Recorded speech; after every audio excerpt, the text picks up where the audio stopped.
tey sunu teewaay fii nga xam ni moom lañ nekk muy mairie Pikine Nord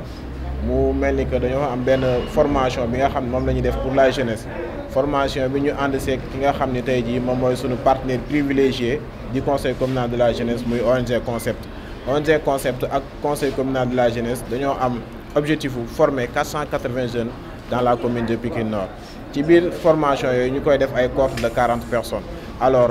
tey jii formation marketing communication bi moo nekkoon troisième formation bi nga xam ni moom lañ doon def donc nous sommes pour le moment à 120 jeunes formés dans la commune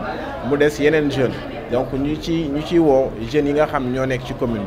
bi di ci woo kenn koo xam ni peut-être nekkoo ci commune bi te yaa ngi bëgg jëfandikoo formation yi parce que objectif bi moom mooy préparer cette jeunesse objectif bi moom mooy fexe ba jeunes yi ñu leen joolee xam-xam outiller leen pour ñu mën a préparer wu nekk ci le milieu de l'emploi bi nag ku ko xool ku ko xam ni mënoo cee dem rek ci bëgg-bëgg da nga ciy dem yóbbaale sa xam-xam ci kaw loolu conseil communal de la jeunesse bi li nga xam ni moom lay taxawal comme ay programme comme ay objectifs ñu ciy woo ñëpp nañu ñëw